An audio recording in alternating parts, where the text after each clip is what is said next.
1, 2, Standing go. by.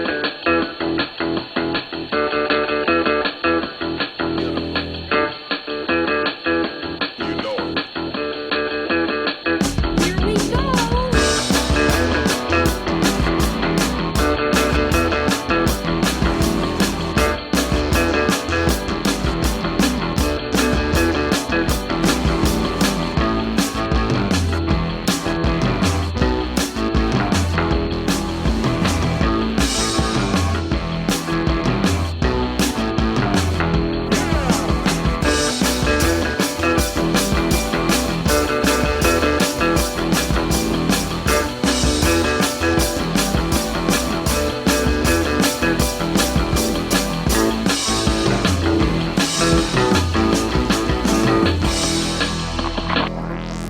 Hey, everybody, you're listening to and possibly watching the Comic Book Bears podcast. I'm Bill Zanowitz. I'm Steve Mowry. And as you can see, we do not have Caleb on that side. He is not here today because we have a very special show. And these are two gentlemen that have joined us in the past when we convened to talk about Star Wars. There's a lot of Star Wars stuff going on. So we thought it was ripe time to bring these gentlemen back. You will see there's Craig Lantz. Craig, say hello, please. Hello, everyone. Glad to be back. Looking forward to the show. We don't do them quite often enough. But No. This was too long a gap, and I'll talk about that. And then we also have our friend Mike Lovins back with us as well. Hello, gentlemen. Thank you for having me. Oh, our As pleasure. always. So, as we mentioned, we've done these shows before, but this has been a very unnecessarily wide gap between shows. We haven't had you guys on since 2021. So, first of all, with that date, the pandemic is no excuse. So, I was going to blame the pandemic. I was going to say lack of content, but there hasn't been a lack of content. no, not at all. There's been a massive amount of content, which is maybe we were just overwhelmed by so much content that we're like, when can we get together and talk about this stuff? Well, there's so much stuff to talk about. What are we going to do? Yeah. We got to And- focus. Well, real quick, I love Bill's shirt. I had that same shirt for a while. Yeah, the bounty hunters from the smugglers. Smugglers. From the Smuggler's Crate. Yeah. I grew out of mine. Mhm. I became an adult and got too big for it. Well, I don't want to stand up. Let me put it that way. I could only stretch a shirt so much before it no Yeah. longer fits. But yeah, the smugglers boxes from Funko were so much fun. They were a I good time. missed them. I also there was a Marvel had a version which I never picked up. I think maybe I had one. I did all of DC had them. the Legion of Collectors. I missed those so much. Yeah, I did the DC, the Marvel, and the Star Wars. Yeah. So Loot crates. Yeah, and Loot Crate isn't even active anymore, are they? No, they're done. Yeah, that's a shame. But blind boxes were fun till They they were. weren't. Yeah. I do a wrestling box now. Yeah. That's kind of cool. I get the T-shirts. You know. It's worth the cost of the 2 T-shirts. Yeah. I can see that. Yeah, Yeah. especially Yeah, now, like that a lot was of like, t-shirts are crazy expensive. One of our friends, Chris Roman, he made a deal with his son that his son would get the T-shirts and he'd get the Funko Pops Oh, there you go. from the box each time. But then I think there was a shirt he really wanted, so they had a fight. If you guys, I've been on the show for 5 minutes and I've already completely derailed us from story. But it's related. It's related. So, and also in terms of the gap, some of this is polluted by the fact that we talk to each other all the time. Right. So it did skew. But when we were looking, I was thinking like, well, maybe it was like 2023. Maybe it was 2 years, and it was 4 years. I cannot believe I that. think we talked about trying to do it around Ahsoka, and then Yeah. Yeah. A couple of times. I think even with the Acolyte, we also mentioned it. yeah, oh yeah. So I'm to still start sad. things off, let me do this. I'm going to list the number of shows that have transpired between our last time that we convened to talk Star Wars. It's only been 1 or 2, right? Oh, it's been a lot. Don't leave out animation. Oh, no. I'm actually going to start with the animation. And if anybody wants to interject about whether some of these projects were a particular favorite of yours or not, please do. All 3 seasons of The Bad Batch Loved it. occurred. Wow. Really enjoyed it. Yeah. Really enjoyed it. I still haven't gotten to the 3rd season. Oh, you really have to, Bill. I know, I've heard my heart is going to get broken, and I'm going to get mad. So we'll see. I mean, that's what Star Wars does when it's good. Yeah. There is a book coming out that takes place during season 2. Really? Oh, Yeah, A comic or an actual a novel. Yeah. Oh, okay. Yeah. Star Wars Visions Mhm. happened while we were away. A lot of my friends are big fans. It's hit or miss for me. It's fun what if stuff. Yeah. Yeah. Well, Well, it's good to see the interpretations, like different studios interpreting how they want to portray, the Star Wars. Right. Yeah, and we can get into that with an announcement from Celebration as well. Star Wars Tales of the Jedi and Star Wars Tales of the Empire. Loved them. Yep. Yeah. Very good. Star Wars Young Jedi Adventures. I know it's for little kids, and I am a shill for anything Star Wars. But man, they're so cute. I mean, they are cute. Come on, They are Nubs. cute. I don't even watch the show, and I love Nubs. Yeah, Nubs. I can't wait for Jedi Master Nubs, to be honest with you. And then going to the regular, and there are some some of the the really short end stuff like Galactic Pals and Zen Grogu and Dust Bunnies. So there are some. Yeah. There is some content on there on Disney Plus and on Star Wars YouTube channel. The 3rd season of The Mandalorian. Mm-hmm. Yeah. That transpired since we last got together. The Book of Boba Fett. Wow, that was Yeah. since then, too. That was in December 2021. Yeah. I had higher hopes for that, but I didn't hate it. I am not a Yeah. hater. I didn't. I'm with you, Mike.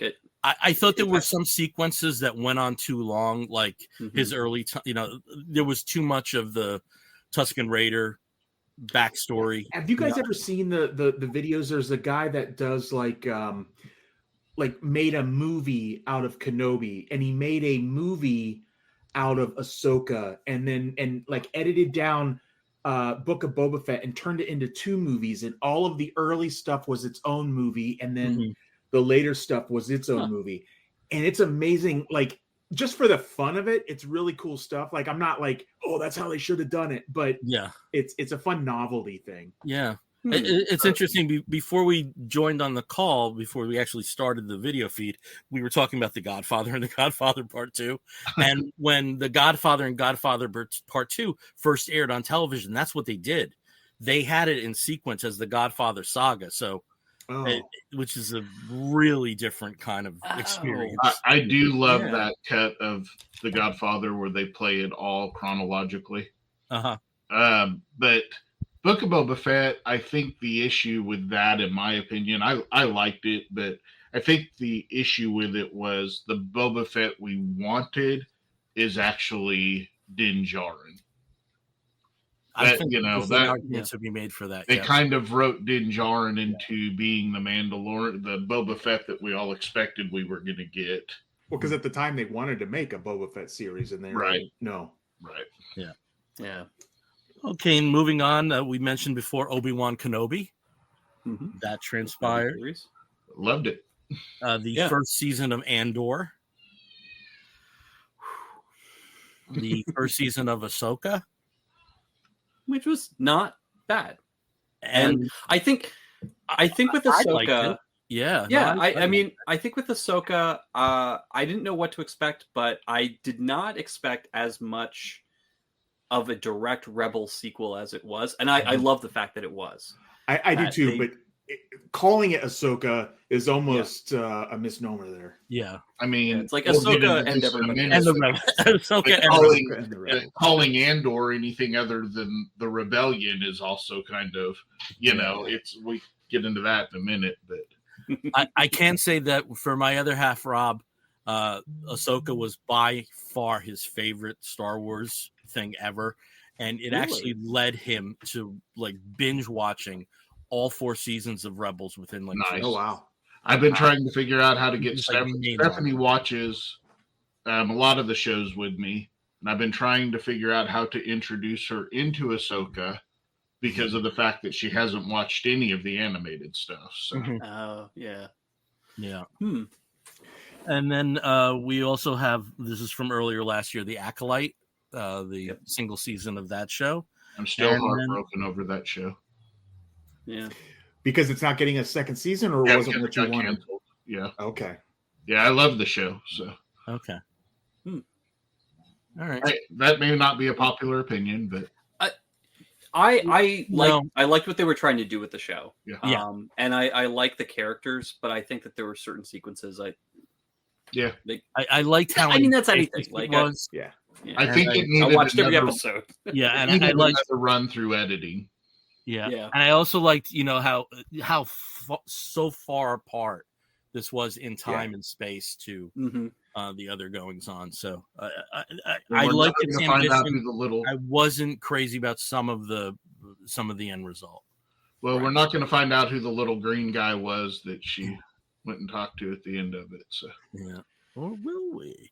yeah, And then more recently, Skeleton Crew, Loved. which, love Loved. Skeleton. which I've been calling Star Wars Goonies in space. in the best possible sense. Yeah. Yeah. I That- can't imagine watching Skeleton Crew if I was 9 or 10 years old.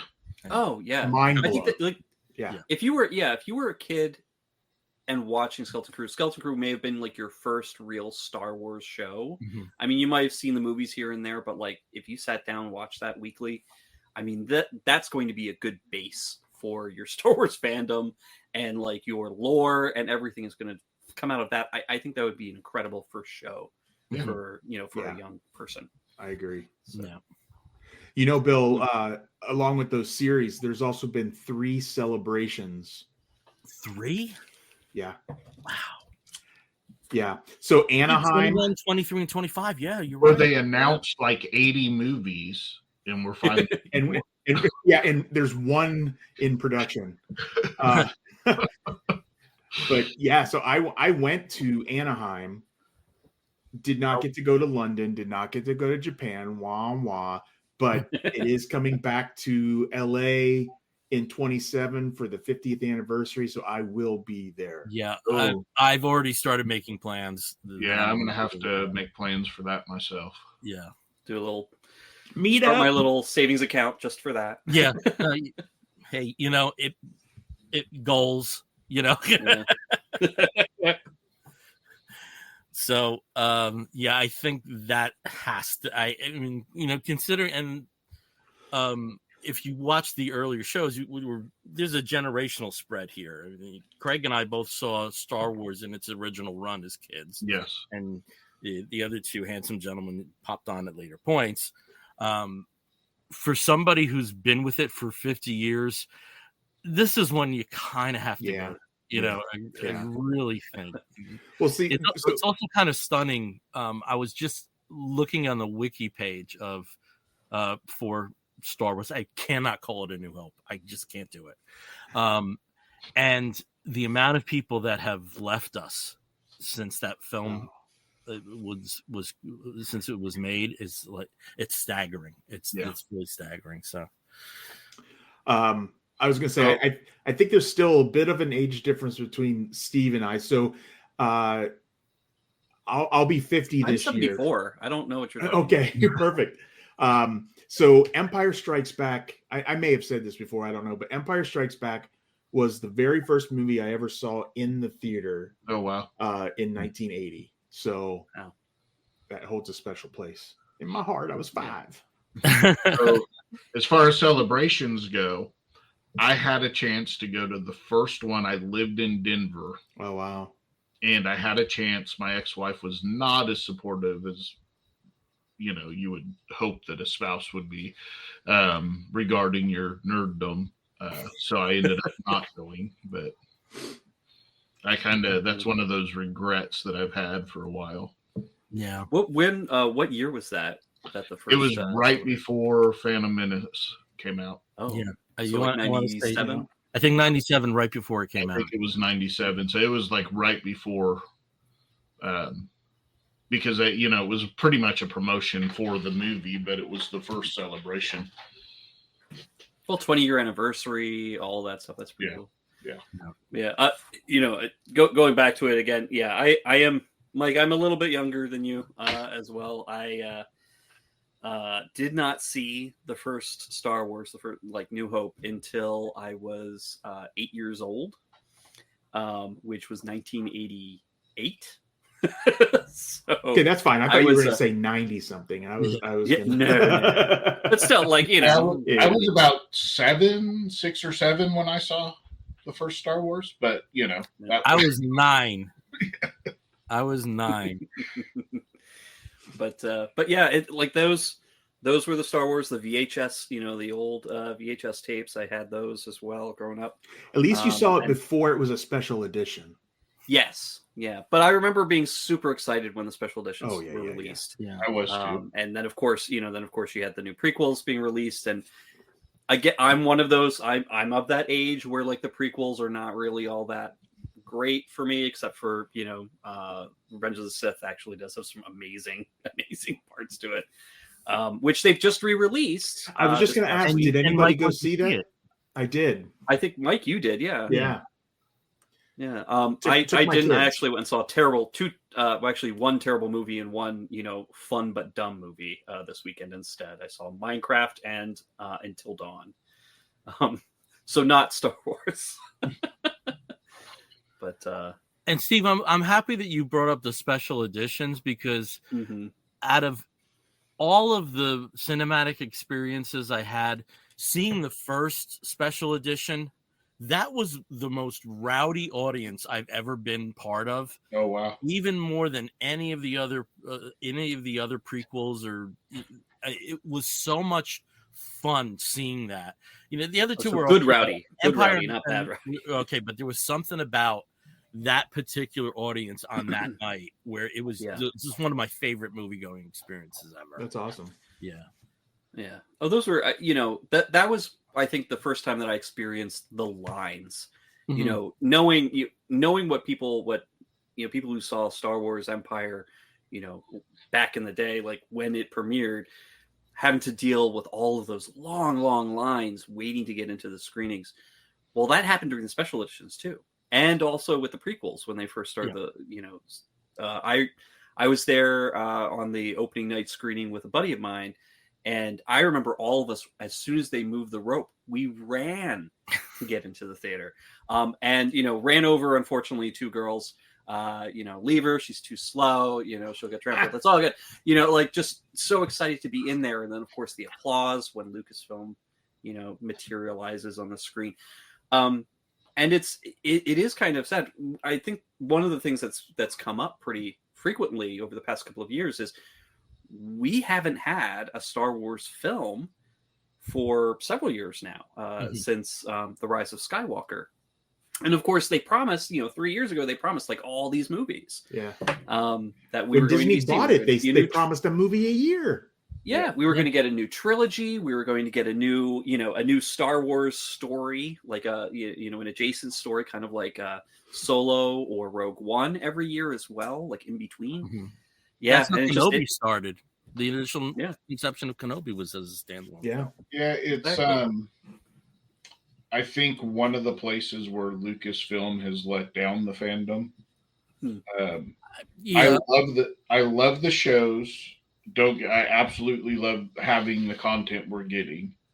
Absolutely, but not having the spectacle of a new movie at least every couple of years has been a real kind of drag for me. I love the idea of Star Wars being an event. I don't have to have a new movie every year. Right. I get excited then, but for it to have gone this long with Star Wars being an active production of other things, and I am not, here again, I'm going to use that word. I am not a hater. I am a big fan of Kathleen Kennedy, but I do think she's a better producer than she is a studio head. I think she got scared after Solo in the in really kind of the backlash of the trilogy, and started listening to people online instead of making what they should be, just doing what they want to do. You make art because you have a need to make art, and you put it out there, and whether people are interested in it or not is irrelevant to you making the art. Like, the only time I've ever heard of George Lucas responding to backlash was with Jar Jar and cutting his importance back with starting with Attack of the Clones. Yeah. But other than that, though, you know, he made what he wanted to make with Star Wars. Yeah. For better or worse. Yeah. And I also think with Kathleen Kennedy's situation, there was so much pressure on both Lucasfilm and Marvel to make Disney Plus a hit. Yes. You know, it was almost all focused on those two entities. Yeah. And you know, you brought it up, and I think, you know, Marvel didn't have a movie that underperformed at the point that that Disney Plus launched. Star Wars had Solo, which kind of, I think, took everybody by surprise. Like, you know, given, you know, the numbers of when you factor in what was spent on the promotion of it, you know, that it didn't lose money, but it didn't break even. And that's kind of wild for a Star Wars film. Yeah. They released it 6 months after, what was it, Last Jedi? Yeah. Yeah. And right along with like, I think it was Endgame. Yeah. You know, and so they weren't doing it any favors either by introducing a new Han Solo with so much competition. Yeah. It's the one Star Wars movie I've seen at the theater only one time. And it's not because I disliked it. I just only went the one time. Every other Star Wars movie I've seen probably a minimum of 5 times at the theater. Yeah, I think for me, my one-timers were Attack of the Clones, Clone Wars, if it counts, but you didn't have a long period. Okay, I never saw Clone Wars after the Clone Wars animated. Well, was that like a Fathom Events kind of thing? No, yeah. And Solo, I think those are the only ones that I've only went once. Now, I saw Attack of the Clones a lot in the theater, and that's because one of my good friends, she had such the hugest crush on Hayden Christensen, and she just wanted to keep going back to that. And I was like, well, it's Star Wars. I'll keep going back with you. And we've got a comment here from Cameron Peak, who's watching along with us. Ifs and or buts. Love it. That is, of course, Mike's little headline down there. I wish I could say that it was an original. I saw somebody else use that, and I was like, oh, that's perfect. But yeah, I think I have to say the prequels, I only saw once in the theater. Each one for the prequels. I was just, because I saw it once. It was great. Actually, I take that back. The Phantom Menace I did see twice.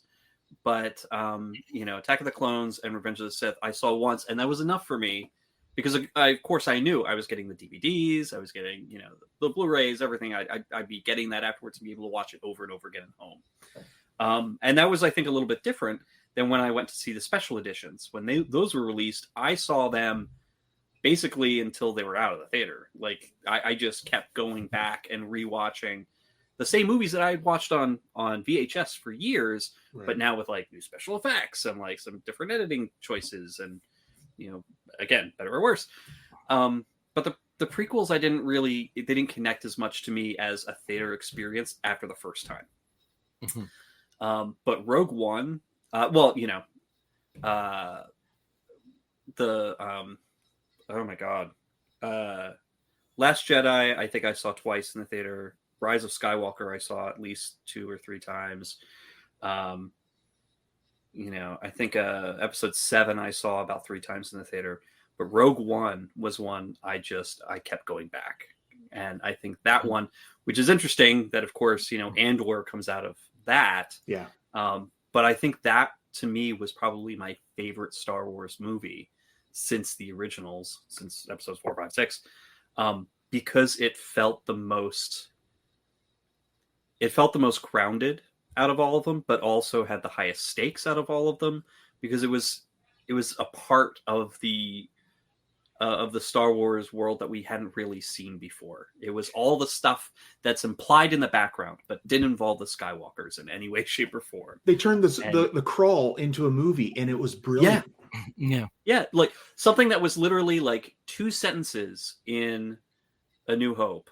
A reference from Mon Mothma. Like that was it, and made it just 2.5 hours of sheer just action-packed, riveting sci-fi. And it's still, along with the first season of Andor, and I'm assuming what will after Andor season 2, my favorite thing that Disney Star Wars has produced. Yeah. So I think for me the champion of seeing like any movie in the movie theaters multiple times is Empire. If my count is correct, it's 19. And some of that was the summer of 1980. We had a stretch where we had lousy weather for like 4 weeks. It was raining on and off. And that summer, I mean, between that, Airplane, and Close Encounters of the Third Kind Special Edition, it seemed every day I was going to one of them and then sticking around for a second screening. Because there was a do the little bathroom thing camp, and it was they were cooler then, They were cooler. I don't know if you guys know this about me or not, but I grew up on a carnival, and so being that age where my parents just needed us to be able to do something where they could, a couple hours of a babysitter, and they don't have to worry about you. They sent us to see Star Wars, I don't know, 20, 25 times in the theater, but here's a quarter, go entertain yourself. Pretty much. Go see a Star Wars. Go see a Star Wars. Go see Star Wars. See a picture. When Return of the Jedi came out, I was old enough to be able to walk from our house to the theater, and I mean, we went. I can't even tell you how many times I saw it in the theater. Just it was available. It was easy to get to, and it again kept us entertained and out of our parents' hair. So it's definitely good. I kind of missed that era, but I think Mike, you and I are both was it AMC A-listers? So now we're getting four movies a week for I think just a couple dollars more starting next month. So I've been taking full advantage of it. And that's the greatest thing about something like that is, and doing my podcast too makes me go see movies that I may not have wanted to go see or thought to go see in the theater. But A-list also kind of affords you that, this looks like it would have been, it'd be fine to watch at home, but screw it. I've got A-list. I might as well go see it. And I don't know how often I'm really going to be able to take advantage of 4 movies a week. But it's happened a couple times. It's definitely happened where, I've got other friends that are on that too. And it's just like, I filled up my week with movies and I'm like, shit, I'm out of movies. I'm out of spaces. Now I got to pay for that one. I'm not paying for another movie. But and this is the kind of, it's different because like, obviously, when I was in high school too, or in college, you could go to the movies. You could jump from screen to screen. Yeah. You could do that little, you said the bathroom trick. I never did the bathroom trick. I just was like, well, this movie's done. What other movies are playing right now? I'll just walk over there. When I was growing up, they didn't care. We walked into our movies. They didn't care. Yeah. One of my favorite stories from my youth is that's how I got to watch Cobra. Oh, wow. So Bill and I are old enough to remember when double features were a thing. Mm-hmm. You could go to the theater and you could pay to see 2. Well, Cobra couldn't get into it because it was rated R, but it was showing with Labyrinth. Oh, wow. So I watched Labyrinth and just sat through for Cobra. So they were perfectly fine selling you the ticket for Labyrinth as part of the double feature with Cobra, but you couldn't buy Cobra as part of the double feature with Labyrinth. Craig, now that you mentioned that, I think one of the double bills I had was Monty Python at the Hollywood Bowl, which was rated R, and the reissue of Holy Grail, which was PG.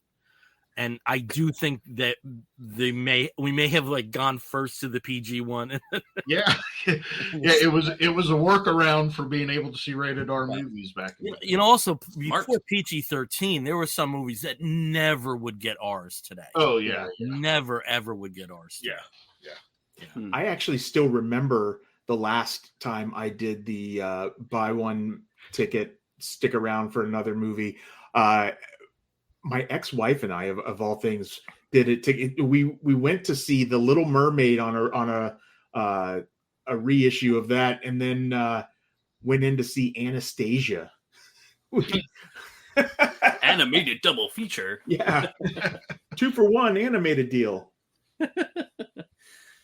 Oh wow! But yeah, I'm excited, and hopefully, I'm hopeful here, based on what we do have coming up, Star Wars movie wise. Yeah, we are going to see at least one new Star Wars movie. So, Steve, why don't we just do that to transition into the news from Celebration in general? So absolutely. So if you could take over here, that would appreciate that. So yeah, I mean, during Star Wars Celebration this year, like they've done pretty much every time they've had the celebration, they like to reveal a lot of the new stuff that's coming out. And obviously one thing that we knew about, and I think, after the past several years of disappointments, we were kind of like knocking on wood constantly, we're crossing our fingers, was the Mandalorian film. Well, guess what? That is happening. It's already, I think the filming is pretty much done with it. They're in the post-production part of things. So it will be coming out. Well, we even saw a trailer, right? Yeah, I think they did have a trailer, at least a teaser, a collection of of scenes. Yeah, which is great. So that it's like, okay, thank God that exists. It's going to be hitting us. We'll be fine. But they also did reveal another movie that's coming potentially, and already has a star attached to it. Again, fingers crossed, but it seems like a pretty sure thing, and that is Star Wars Starfighter. With who's that guy? He's in a couple things. Ryan something. Cute. The Ryan something. I don't know. Ryan Duckling. I don't know. That's it. Yeah. See a Star Wars movie with Ryan Seacrest. Ryan Seacrest. Yeah, that would be interesting. But anyway. So that looks to take place, post Republic or post Rise of Skywalker. Post Rise of Skywalker. Yeah. So it's definitely after the latest trilogy, and we'll focus on something that's not Skywalker related. It is somebody who's part based of on just the name of it. I'm picturing in my head something very similar to the X-Wing books that came out that were all post Return of the Jedi. I think there might even be a little bit of what Patty Jenkins was working on tied into that. Yeah. That Rogue Squadron. Yeah.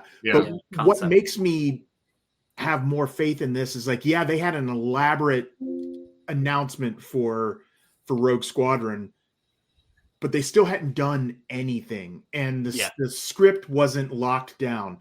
Having Sean Levy come out and Ryan Gosling, and they're like, no, we've already been in pre-production. We're filming soon. Gives me so much more hope. Yeah, absolutely. See, and to me, going back to what we talked about earlier, the fact that we never got Rogue Squadron is an example of them getting some bad reviews on something somebody worked on and backing out of it. And that to me is just kind of sad. I think there's that, but also I think she also has a pretty good history of being her own worst enemy career-wise. So I don't think it's I don't think there's one thing. She hasn't helped her career. Okay. Yeah. I honestly haven't seen or heard anything about her since Wonder Woman 84. So yeah.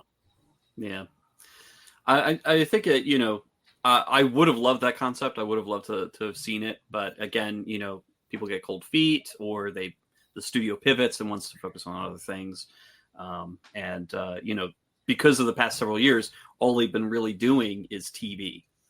Yeah. And they still have more of that coming, which is good. I mean, I love the TV stuff. We love the TV stuff. It's great. Obviously we were talking about the spectacle of going to see something in the theater, but what they've been putting it on Disney Plus, with some, obviously there's been, some differences in some of the quality, or at least, how they presented it, but a lot of what they're putting out is great and is finding fans. So even if you thought Acolyte was such a bad idea, there are plenty of people who loved Acolyte. Yeah. I mean, we're on here too. Same thing. If you're not really into animation, guess what? There are plenty of people who are into the animated series. Right. And there's several of those that are coming as well. So one of them, and this is kind of part of the Tales of the Empire, Tales of the Jedi, series of focused character shorts. Well, not really shorts, but focused character episodes. We've got Asajj Ventress and Cad Bane in Tales of the Underworld. And Asajj Ventress and Cad Bane, obviously, these were characters that were really big in Rebels, but also made appearances in other series. We saw Asajj Ventress in last year's, I think it was it in Visions? No, it was in Tales of the Empire. Ventress? Well, she was also in Bad Batch. Bad Batch. Yeah, and in Bad Batch. Yeah, so she's popped up there. Cad Bane was actually in Boba Fett. Yeah. Which was surprising to see him in a live action situation. But here we get a little bit more backstory for Cad Bane. So apparently we're going to be seeing his history, his personal history, and we're going to see more of like what's happened to Asajj Ventress after what happened to Rebels. And I think further down after Bad Batch, I think this takes place just before A New Hope or just after New Hope. I can't remember the exact timing on it, but it'll be interesting to see, these characters outside of how we've seen them, to see more of their stories. We also have another major character who's getting his own animated series, and that is Darth Maul, Maul Shadow Lord. He is going to be voiced by Sam Witwer. Sam Witwer, yes, also known as Star Killer and a billion other characters. He's done quite a bit for the Star Wars universe. But we get to, I'm assuming here we're going to see sort of the formation of the Crimson, I think they're going to wrap up the plots that were left with the end of Solo that we never got to see. Or at least that's my hope. I'm curious as to if we're going to get an animated Kira in there. I'm guessing that we might. And I wonder if she plays such a big actress. It's what's her name from Game of Thrones? Yeah, I want to say Alicia Vikander, but no, that's not her. Anyway, I wonder if they'll get her to voice her. Why can't I think of her name? Yeah, I would hope. What actress? I glitched out for it's Kira from Solo. Oh, yeah, she was like my least favorite part of Solo. So, Emilia Clarke. Yes, Emilia Clarke from Game of Thrones. All that, yeah. I would hope so. I hope they would do that, because that character became so important in the comics. Yeah. During the Crimson Reign and the Hunt for Solo, all of those comic series that took place in between. I want to say it was in between Empire and Jedi. Yes. Those were great. Solo. Absolutely love those. Yeah. And I thought it was a really good direction for her character, that we get to see her after what happened in Solo. It just kind of, she disappears, but here she became, Maul's apprentice, and, well, lack of a better not Force apprentice. Mentee, I guess. Criminal mentee, and taking the reins after him. So I'm really excited about that. I think they'll be pretty cool and fill out a lot of lore on the sides of the the story that we don't usually see all that much. We don't see a lot of focus on the underworld, really. But also we are having another season of Visions, which we talked about. It's a bunch of different animation studios, mostly Japanese, but then there's also been British, Greek, Korean, Chinese, etc., who've all taken, had a hand in creating, an episode or a short as part of this. And looks like it's another, good group of studios who are going to be taking a crack this year. And then also on the video game front, and Bill, you were really excited about this as well. And I am really excited after seeing this looks so cool. I am not a gamer at all. I thought this looked so cool. So I missed this news. Somebody fill me in a little bit if you got. So it's Zero Company, takes place in it's the early part of the rebellion, I want to say. But it is if you are a fan of XCOM or those types of strategy games where you have a squad of characters that all have different abilities, and you position them around and you use their abilities to get through objectives. That's what this looks like. But it's sounding like Final Fantasy to me. Well, it's not necessarily Final Fantasy in that type of sort of free world exploration. This is definitely more squad based strategy. Gotcha. So kind of actually, I take it back. Final Fantasy Tactics. There you go. So is this a mobile game? No, it is going to be a major platform and PC game.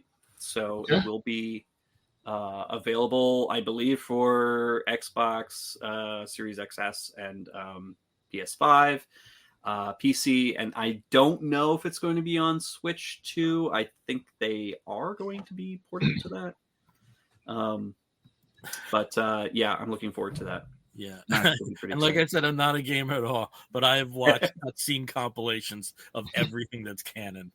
So you'll probably enjoy watching videos of this. I'm sure what's going to happen is somebody's going to take, just like they did with Jedi Survivor 1 and 2, and I think it was Battlefront 2, the one that focused on the TIE fighter pilot. That was such a great film. It became a great animated film. When I would absolutely love for them to mine that, or maybe like novels, because there was a novel. We only saw so much of her life, it felt like there were more stories to tell, especially with that particular conceit that they had. I would love that. There's a book. I think it's actually called Battlefront. Yeah. And it's a lot about Iden Versio and her father and their relationship and stuff. It's really good. That's pretty cool. It's a lot of people are not familiar with the video games, or maybe just kind of have in the opinion that a lot of them are just sort of like ports of the film or of whatever. And the old ones were. The original Atari, the original arcade, the original SNES versions of, Star Wars, Empire, and Return of the Jedi were all just sort of like aspects of those movies in some way, shape, or form. But there have been so many great, independent stories and games that sort of come out of those. I mean, going all the way back to the old X-Wing series, the old TIE Fighter series, those were just really cool to see, because they didn't necessarily have to be exactly connected to the movies. Yeah. Some of them were adjacent missions, maybe, but you were playing characters that weren't Luke Skywalker. You weren't, Han Solo. You were nameless pilot, or, nameless new Jedi, or whatever. And of course, you've got the Knights of the Old Republic series, which they really need to remake those, because as much as I love the storylines, the graphics and gameplay are... Yeah, they keep re-releasing them, and it's just... They just re-release them. Yeah, they never update it. I'm looking forward to... I think we're going to get another one of the Cal Kestis games. I think so. Yeah, it is going to be a trilogy, from what I understand. Yeah. I'm waiting for him to get into live action, but that's another conversation. Yeah. Someday. And I did see an interview with James Gunn, and with the changes with DC Universe and everything that's going to be happening this year with the release of Superman, which was already started with Creature Commandos. That was one thing he said. He really admired what Lucasfilm had done with the video games that were in canon, especially because it gives you an opportunity to tell stories that a film or even a TV series might not have the bandwidth to do. Yeah. That really should be out there for a character's backstory. So, getting to see the Inquisitors from like the first Jedi Survivor game, getting to see them, in the game, but also see in Rebels, but then also in Kenobi. In Kenobi, like, oh look, fifth brother, like you're like, it's wild to kind of see these characters in cross the media, cross different types of media. So I'm really hopeful for Zero Company. It's going to start. It's kind of like a new direction, or at least a completely new group to follow or lore to follow. So let's see about that.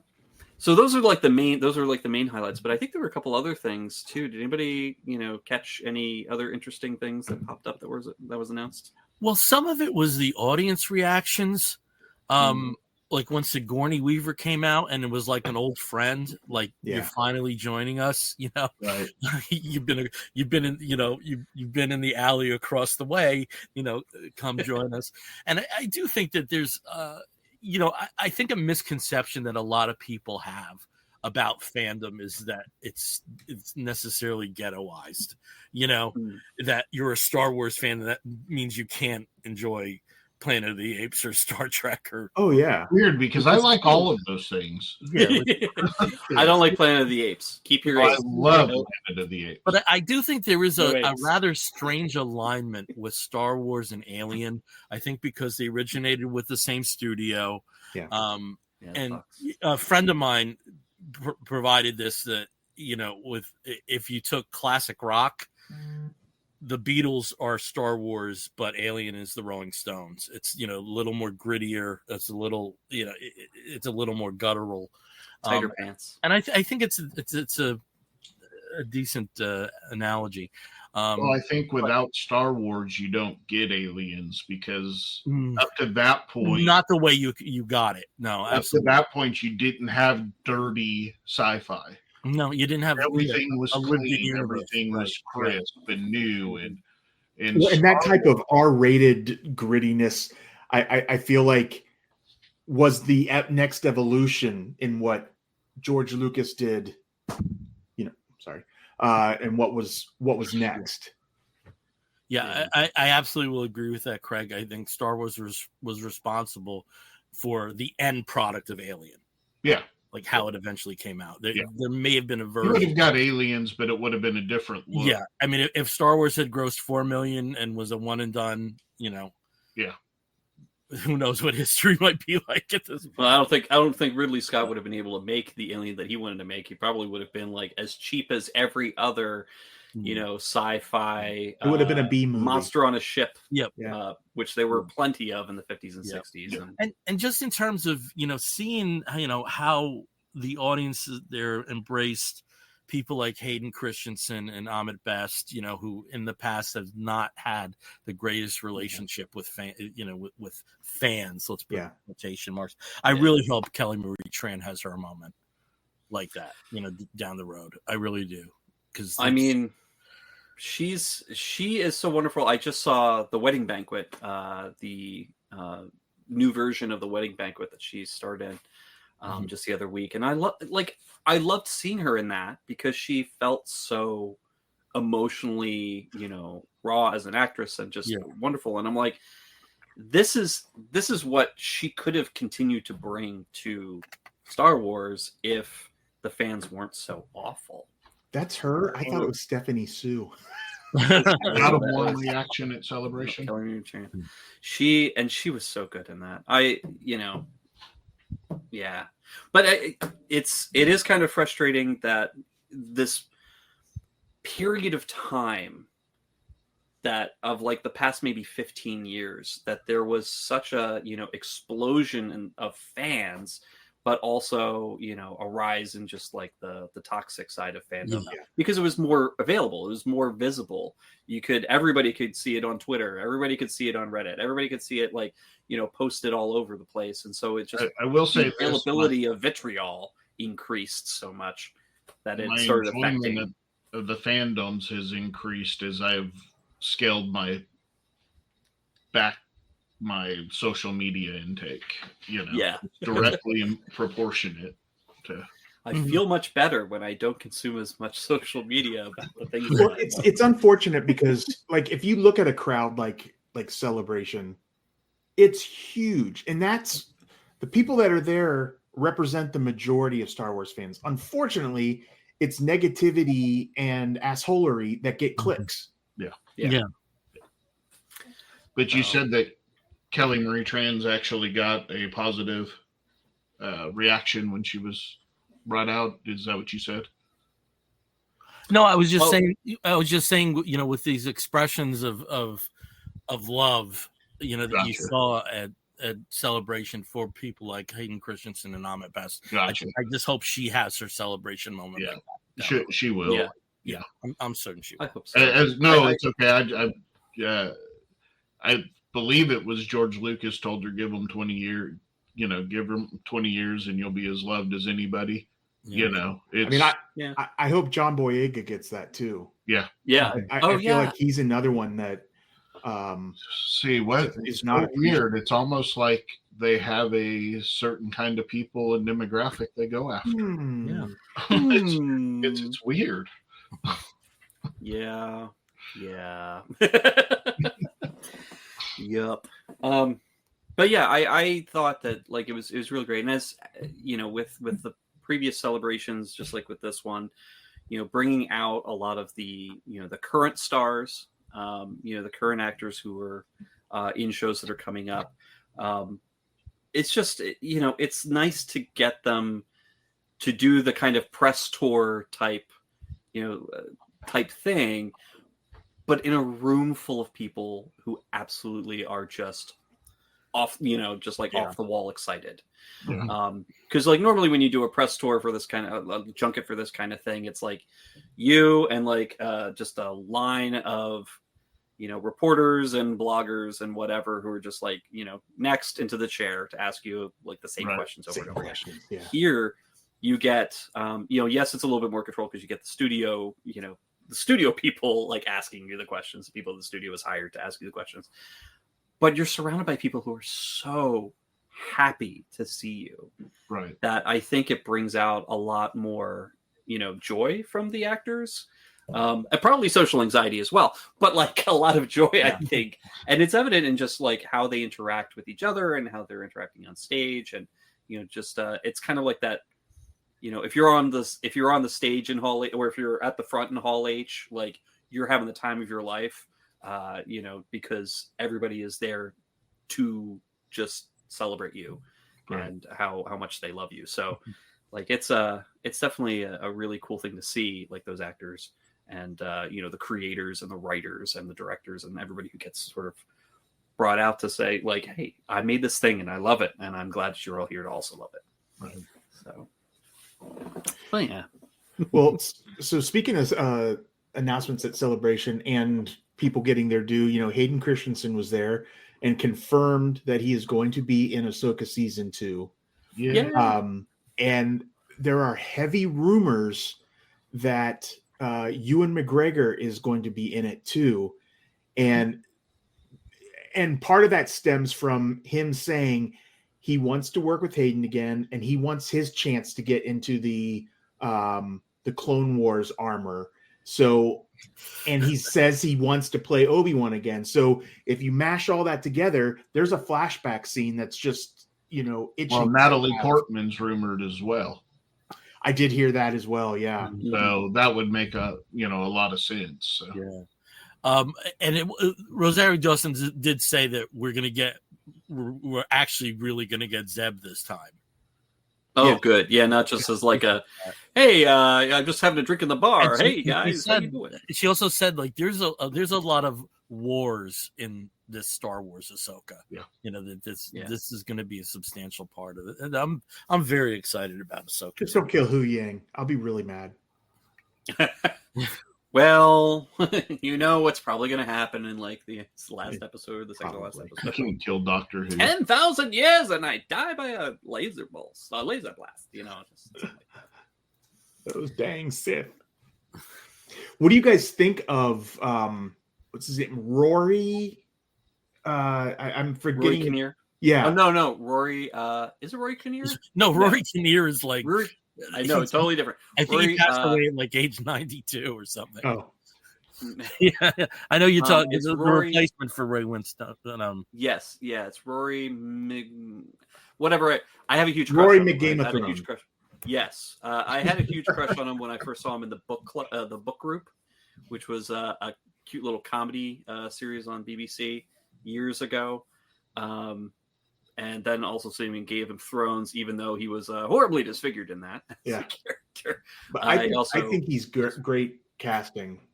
Oh yeah, and I guess he and what was he? Ray Winstone. Thank you. Yeah.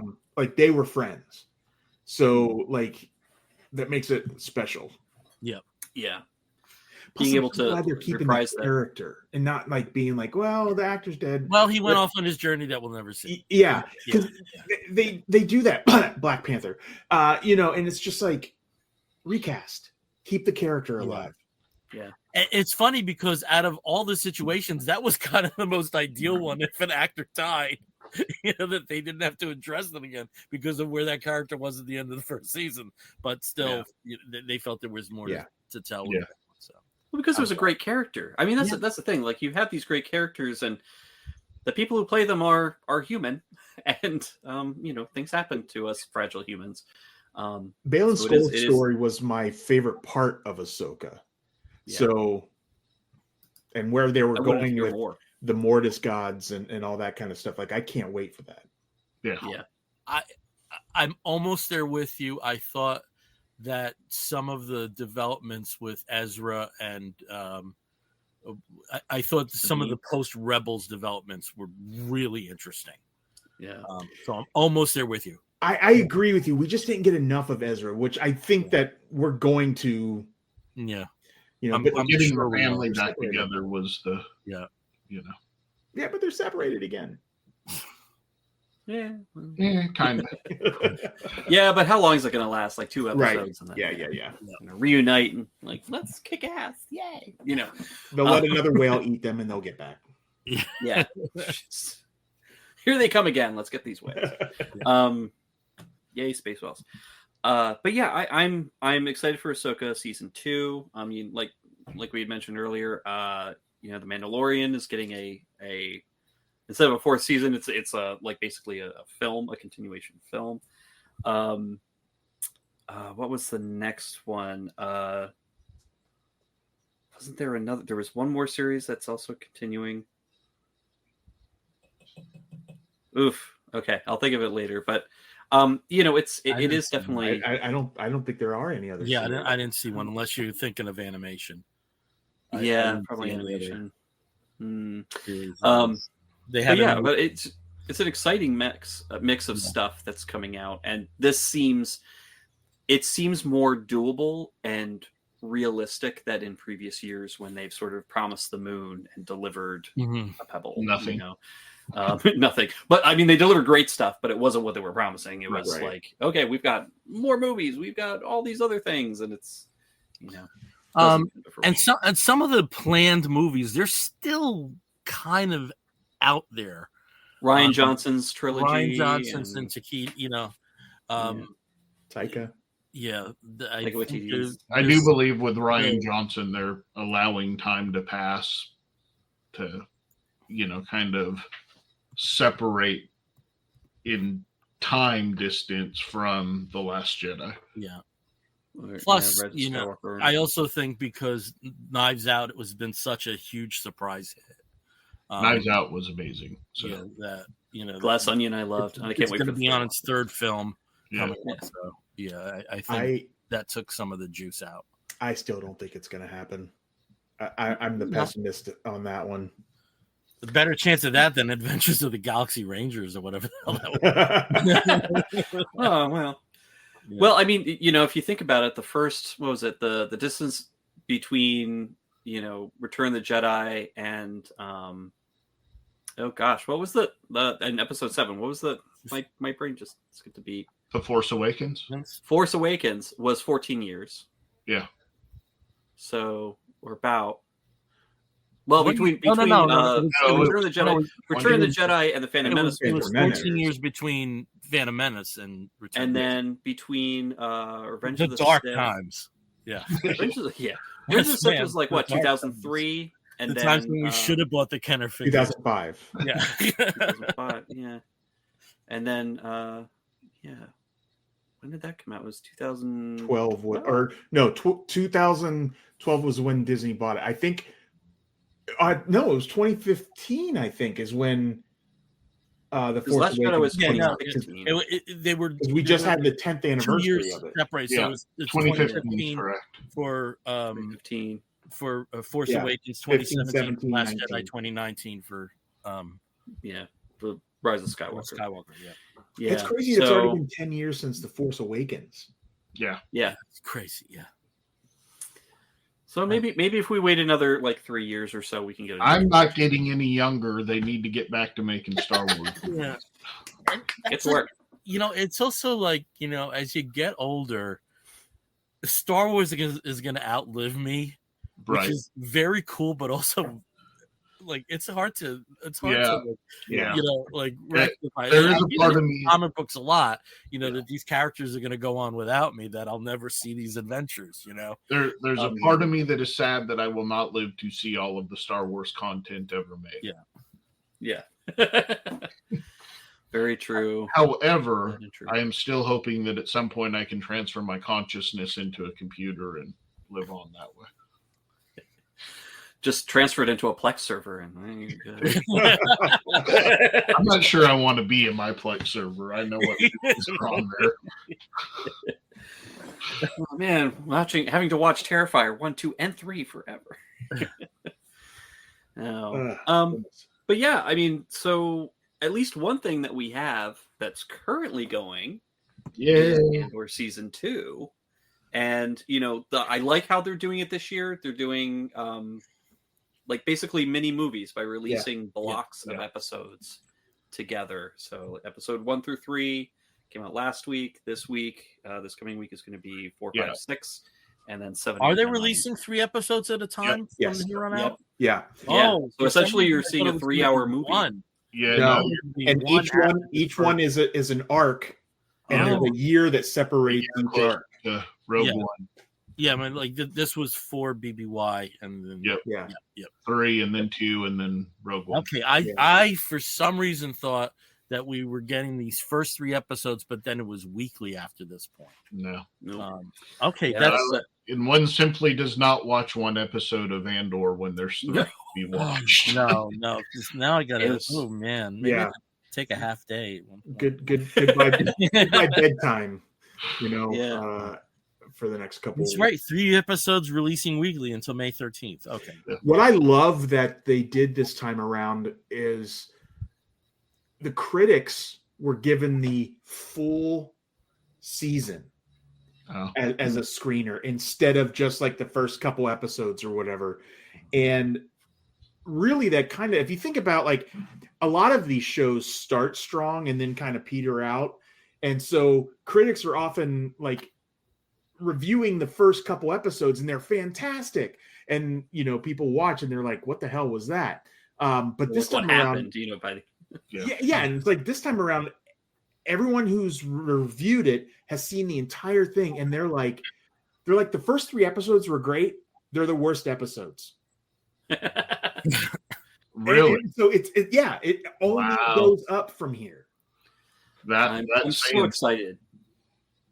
So excited to see more, because what they've given us right now, I mean, after season 1 was incredible. Season 1 was just so, I think it introduced us to parts of the universe that we haven't really gotten to see much of, other than Rogue One, essentially. And gave us an idea of what happened between the prequel series and A New Hope. I mean, so much happened. There was 18 years worth of stuff that that involved the Empire. Like, how did the Empire actually function? Nobody talks about that. Like, how did they do their day to day? What happened for people who lived during? I love seeing people having a desk job. Yeah. Cubicles in Star Wars. It's like overbearing mothers. yeah, cereal. Like people who are real people, or like have a life of some sort. Yeah. They're not all, like miners on a like a moon or something. Although, obviously Ferrix was a mining planet. There are people who are not miners. Like there are people who are doing other things. Mm-hmm. Well, just seeing how people had to function and live in that world that was, such a dystopian universe that they're having to live through, and just seeing what they have to do to survive day to day is just something we never, it's implied, of course, but now you're really getting to see the dark times. Yeah. And even places where it didn't look like the Empire had a lot of a presence, but obviously their influences felt there, like with Ferrix, I mean, the Empire would show up every once in a while and like do their whatever, their checks and their, hey, we've got a little outpost here, fine. But people just kind of kept their heads down and they just kept going through their day, and getting to see that, like, okay, well, we're not constantly being shot at or imprisoned every time we do anything. It's like, this is what people who live under, an oppressive regime do. They may not see that regime all that often, but they live like they're there, Yeah. They may not see the boot, but the shadow's there. Yeah, exactly. Yeah. The very large cape and big helmet shadow. It's always somewhere. And Marva's speech, which was what closed out the first season. After she had died, she left this speech, this holographic speech, and I think that was such a really powerful speech. I put it in, the intro to this episode, but where she basically is like, we didn't really pay attention until it was here, and now we're in the shit, and it's too late to just like say, actually, we don't want you here. No, can you go away? It's too late for that. Now you got to fight to get out, or you're stuck.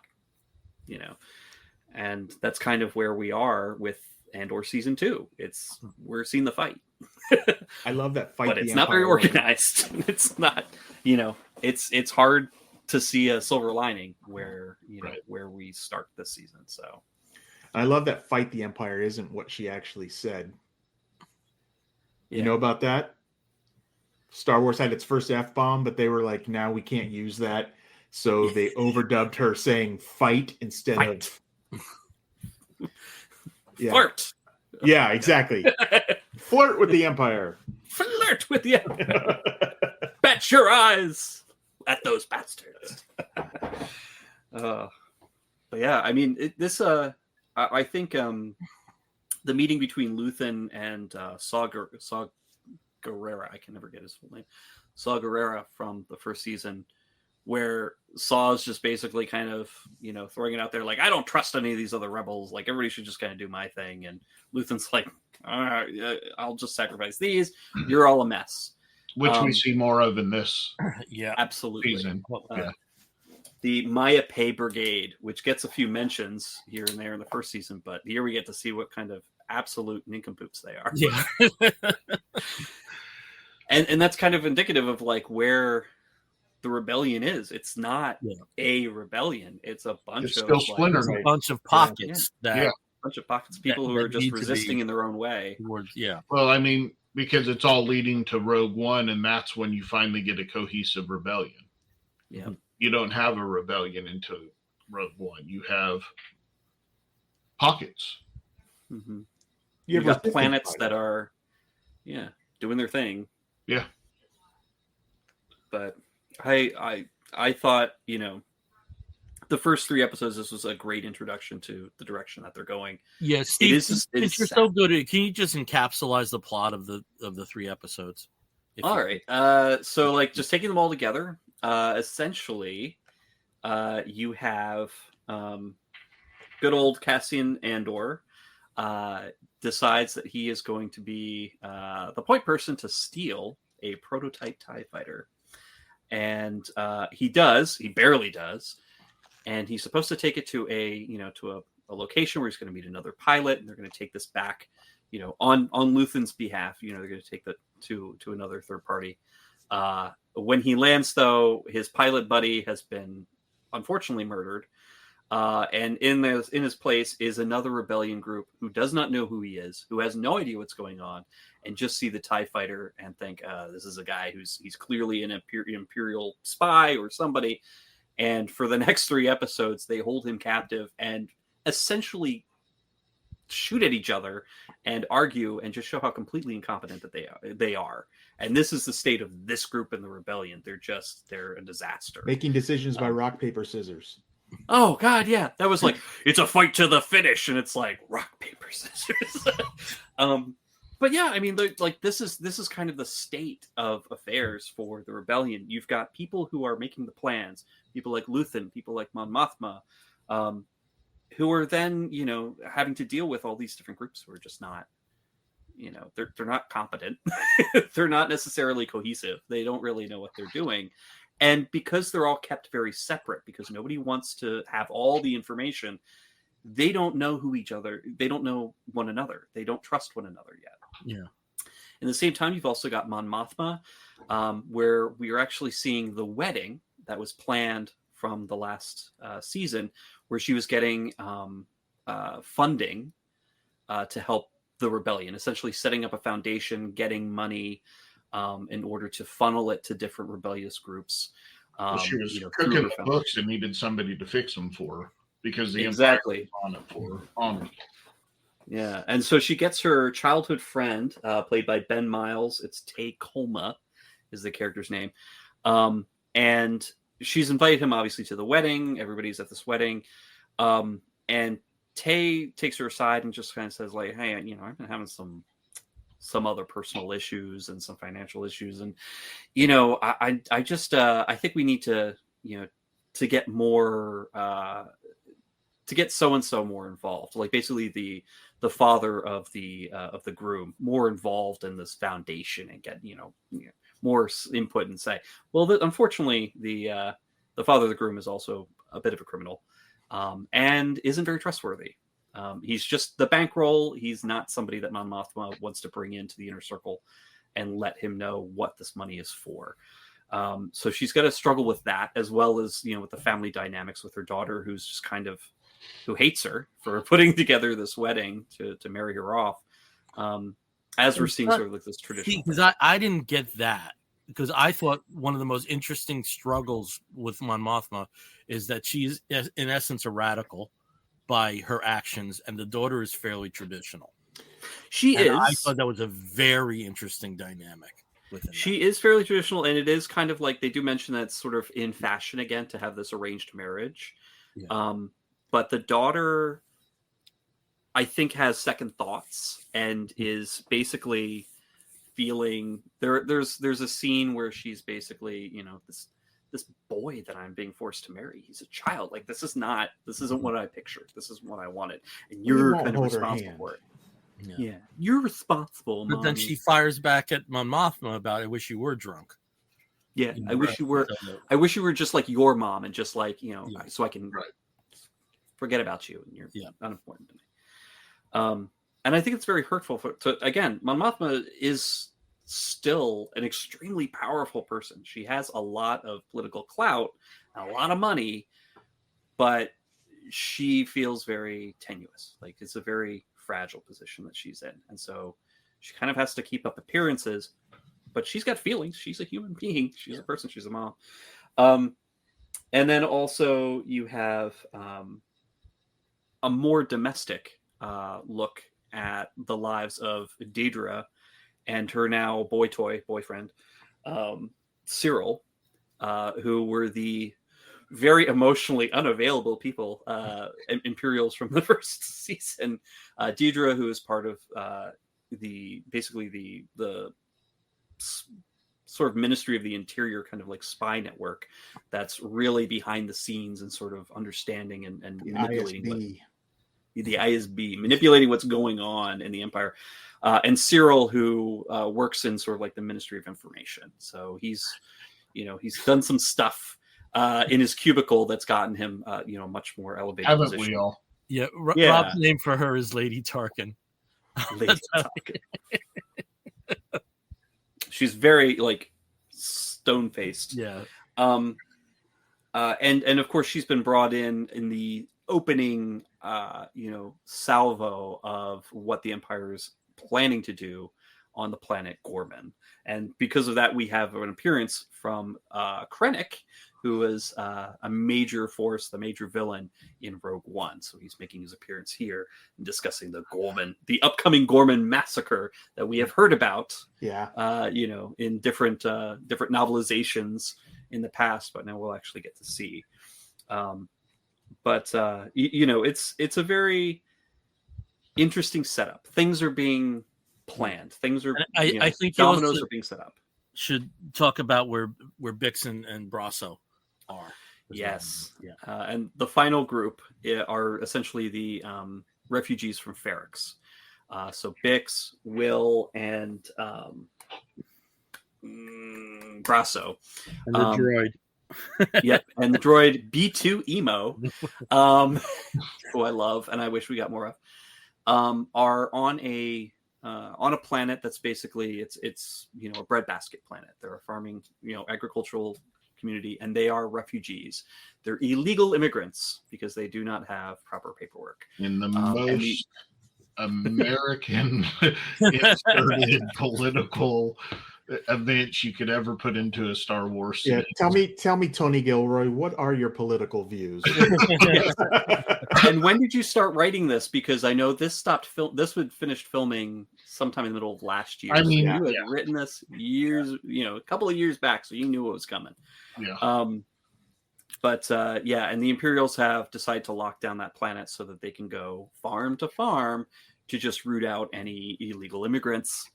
It's very much what the Empire does is they go into a planet and they completely strip it of all of its resources and move on to the next planet. And that's what they're doing here. Yeah. And they're making sure that they can control the population in the meantime to get them to do the work for them. Yes. So, and that's kind of where we find all these things happen. And of course, the last half of the third episode, everything kind of comes to a head in those locations where we've got our heroes. And it's not exactly a good place. It doesn't end on a high note for anybody, regardless of the house beats that we are dancing ourselves. So you're saying 4 years before the rebellion really took root, it was not a good time in the Empire. No. And also it's kind of hard to believe that it's only 4 years before A New Hope, where it looks like they have a military. They've got fleets, they've got people who are, in uniform with the rebellion. But at this point, there is none. There's no uniform. There's no cohesive structure. And I mean, it's crazy. These players. Commandos. Yeah. The Clone Wars was 3 years. Like, a lot can happen in a small span of time. Absolutely. And we get to see it because the next 3 episodes take place a whole year later. So we get to see what happened in the meantime. Yeah. Which I'm excited to see. The end of episode 3 was everybody else going, wait, are we really doing this in Star Wars? Is this something happening in Star Wars? I mean, some we get, if you think about, like, okay, at the end of the wedding part of the story, when I'm forgetting the woman's name, but basically is Luthen's driver. It is Kayla. Cinta. Cinta.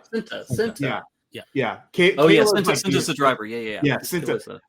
Like, that's some Godfather vibes, because you just know that Luthen was like, he's a problem, he's got to go. So he gets in that car with her. He won't be in episode 4.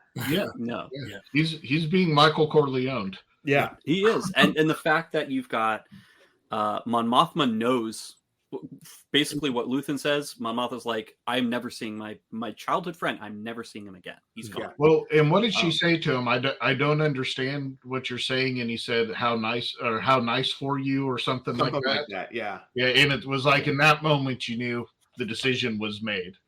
Yeah. Yeah. And her sister, who is Cinta's partner, Cinta's girlfriend, had no idea that she was even on the planet. Yeah. Well, they haven't seen each other since the events of the last season. And sometimes that's the byproduct of being part of a rebellion. Right. Yeah.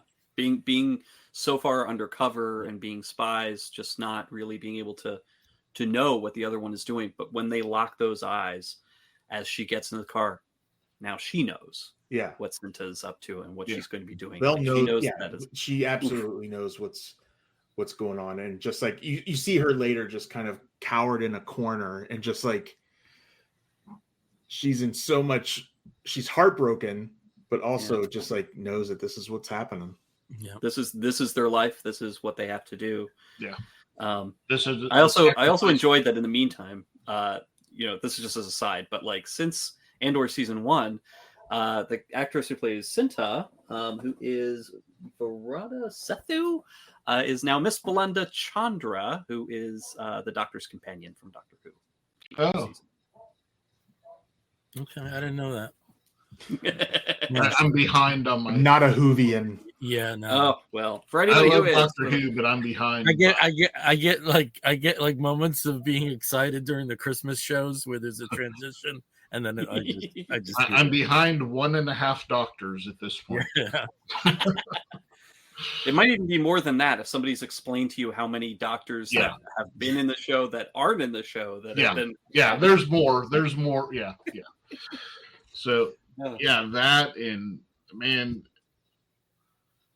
they're really showing you what each person is having to sacrifice to make this happen.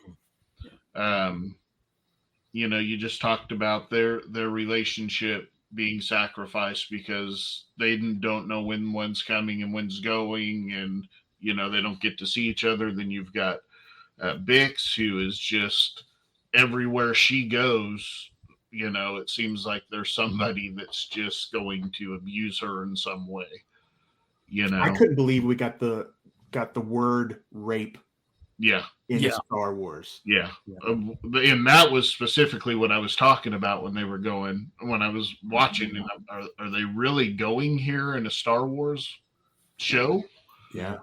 But it does feel like whether it's them outwardly saying rape, whether it's outwardly them saying undocumented, it's they're taking chances with this one. I really feel that. Yeah. And it's kind of nice in a sense that there is no we'll leave it up to interpretation, Yeah. Right. No, this is pretty explicit. And they gave Tony Gilroy the basically carte blanche to tell his story. And after it's a well-known secret, if you will, that he basically saved Rogue One. And so then he came back and, so then he, with how well season 1 of Andor was, of course they're going to let him do what he does. Yeah. Well, I think it would be a mistake at this point for them to pull any punches in this show, because the whole point is they've been driving it home since Rogue One, Cassian telling her, listen, guy, you have no idea what I've had to do to get to this point. You have no idea the things that I've had to sacrifice to get to this point, to do the things I've done. Yes, I'm perfectly okay killing your father if that's what it takes. So if you were to back off of that now, it would feel disingenuous, in my opinion. Yeah. And we know that the really sad thing is that we know how it's all going to end for Cassian Andor at least, and most of the characters. Yeah. Because we know that, hey, these characters don't make another appearance. So that was such a sad thing in season 1 in the prison arc, knowing he's literally building parts for the machine that's going to kill him. Yeah. Yeah. Yeah. Yeah. That reveal, I was just sort of like, there's something with this. Are they building TIE fighters? No. They're building pieces of the Death Star. There was a reveal in episode 2 that I did not catch. And I don't know if you guys caught this. The planet where the Maypai Brigade was is Yavin 4. I did not catch that. Yeah, I caught that. Yeah. They basically pan up and you see the jungle that they're in. They haven't gone very far. Like they refuse to go very far because they're like, oh, there's things out in the woods, whether there really are or not, we're not really sure. But if they had gone just a few miles to the north or whatever, they would have found the pyramids that are where the eventual rebel base is. Well, and we all want to know if those are still actually old Sith temples. Like maybe we'll find out. If you read the books, they are. Yeah, I mean, if it's extended universe or if they make that canon, who knows? Because that's all EU stuff. I don't know if they'll keep that. They're pulling. I tell you what, they're having fun pulling stuff from the EU and making it canon. Yeah. I'm still waiting for. What's it called? It's a very specific Imperial ship that showed up in the comics. It's a planet eater, and it's just this giant mining machine that just. They land on a planet and it just completely consumes everything until the planet is. Seems very Imperial to me. Yeah, and I think because they kind of hinted that they might with their plans for Gorman because they want to strip mine the entire planet of this specific mineral, and it's going to just by mining it's going to completely destabilize the planet, so the planet will blow up. Like the planet will be completely unviable after they mine it. But I wonder if they're going to use one of those planet eaters. They can't tell the billionaires because they're going to take their fine silk away from them. Exactly. There's a lot of financial, fallout potentially with this. So intricately woven, it's going to just be, no pun intended there with the silk, but it really is the details we're seeing in the background of what's going on. It's going to be so interesting to see how it plays out in the next 2 weeks. Yeah, I'm just I am really interested to see what other kind of little things they're going to be popping up, either as sort of like an Easter egg for the future films, like, hey, we recognize these places in later in later episodes, or are we going to get a little bit more nods to to the old books, something that old comics, the old Star Wars cartoons. always does really well is they give you the movies and then they give you books or now television shows or animated shows or whatever that fill in all the gaps of what's really growing up, we'd heard of the Clone Wars. Finally, we got it, right? So you have to allow Star Wars to breathe, to show us all of those things that it's so... and the longer it goes on, you get just this deeper feel of how big this world is. And yeah, it's a galaxy, but it's a world, right? Yeah, yeah. I'm hoping that... in Rebels, we got Mon Mothma giving the speech of her basically denouncing the Empire. And I'm hoping that we get some version of that in this show. That would be interesting. Or are they just going to imply it? Maybe we'll get it, as like a soundbite in the background. Well, they're good about exactly what happened. They're good about that too, right? Like going back in the final season of Rebels and tying it in with Revenge of the Sith. You have this stuff happening at the same time Revenge of the Sith is going on. So you very well could have that playing in the background while something else is happening or whatever, Yeah. Oh, the final season of Clone Wars. Or Clone Wars, I mean. I'm Yeah, sorry. Yeah. It's all the same. I know what you meant. Like, oh, this lines up pretty well. But yeah. And then the one thing that I have heard, and this is going, obviously we're thinking like several episodes of Andor ahead, but they unfortunately were not able to bring back Felicity Huffman. No, not Felicity Huffman, but Felicity Jones. Felicity Jones. Felicity Huffman. That would be an interesting. She played Jyn Erso. But the actress who played Jyn Erso, unfortunately, was unavailable for this, so they did have to replace her with a different actress. But it would be interesting to kind of see again parts of Rogue One that we weren't party to. Like there were some time gaps and some time jumps in that as well that we will get to see. There's also a lot of Rogue One that was shot that we didn't see. Yeah. Well, that was reshot. Just think of the trailers and how much footage was there that wasn't in the end product. Well, a lot of that was on the cutting room floor. A lot of that was Gareth Edwards stuff that was in the trailer, and then Tony Gilroy came in and reshot a bunch of it. Yeah, I rebel. Yeah, and then you can end the show perfectly by having what's the robot's name played by Alan Tudyk. K2SO. Okay, yeah, K2SO have android. It ends with him choke slamming her, saying, "We're here to rescue you."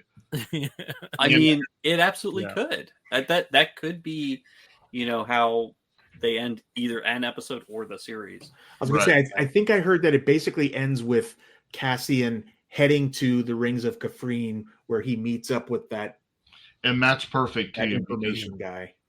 Mm-hmm. Yeah, well, we may get that guy's backstory a little bit. Why is his arm broken? Why can't he climb? Cassian didn't care if he died or not. It also fascinates me that with Rogue One, I thought Cassian was one of the least developed characters, and the dullest presence of the core Rogue One Resistance characters, and that this kind of teaches me, hey, there's just because I hate to use like a current term, but what the hell, it's like perfect right now. Just because he's not exhibiting main character energy here doesn't mean that that there isn't a story where that it is his story. So, when you look at those characters from Rogue One, outside of his, really was the most interesting backstory you could tell, because the other one, they're Guardians of the Wheels or whatever, it's his was the most interesting backstory you can tell, in my opinion, because there was the most that was left unsaid. There was a lot that he didn't like.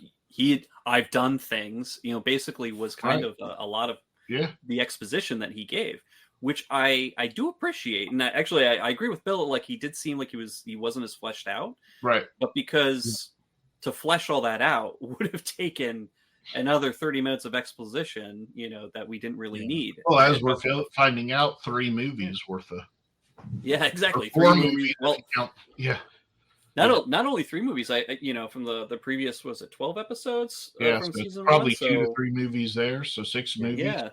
I mean, 6 movies worth of I was just fascinated with the 2 guys that were the Guardians of the Wills. Yeah. And I just thought that was an amazing story to be mine, just on the very basic level of followers of the Force who are not Jedi. Don't get me wrong, I'd love to see some. That fascinated me. Yeah. And I would love to see some more of their stuff and find out what was really happening on Jeddah before all of that happened, Yeah. Find out what exactly a Guardian of the Wheel is, Yeah. Because what we see is like, so they just kind of hang outside the temple and get money, like donations. Like, that's okay. Yeah. Protect the Kyber crystals on that planet. Yeah. We like them Kyber crystals. Do you think we'll find out what happened to Cassian's sister? That's a good question. Because I feel like that just kind of completely left any bit of the the story towards the end of season 1.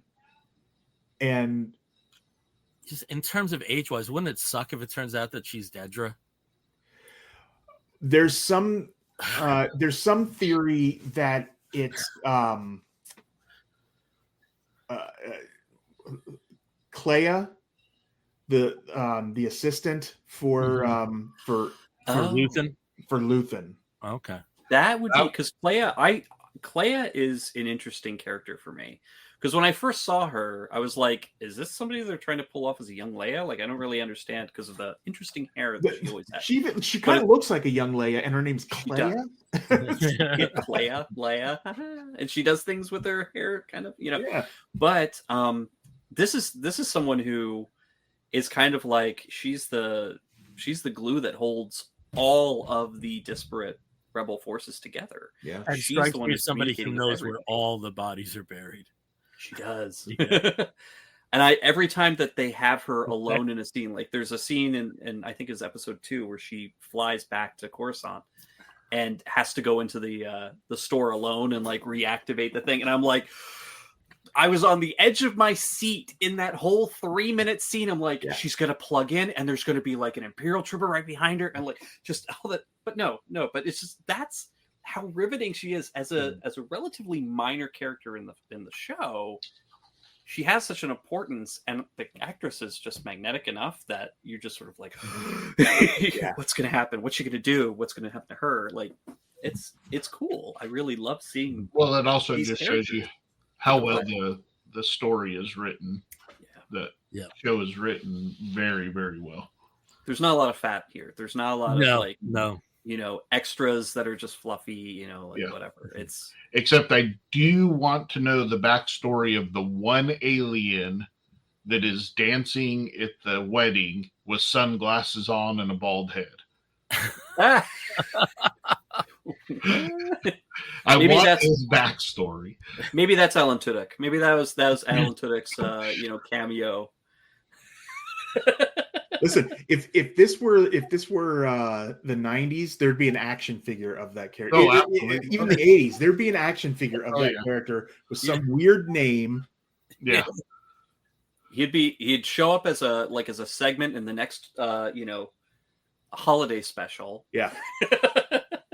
Which, speaking of the dance, that was something that we all knew Star Wars needed, right? We needed a rave. Yeah. We absolutely needed Star Wars techno. We absolutely needed it. And hey, I've got it. We can have a dance off now. I think we can dance ourselves out though at the end. But I that sequence and since then people have remixed it, but they've also like compressed and recut it together so you just see Mon Mothma, because the way this sequence was presented, it was all the different groups sort of cutting back and forth between all the different groups and all the different storylines from the first 3 episodes. Very much in like a what was that movie that came out several years ago? It's based on a book, took place in different eras, had actors playing the exact same. Cloud Atlas.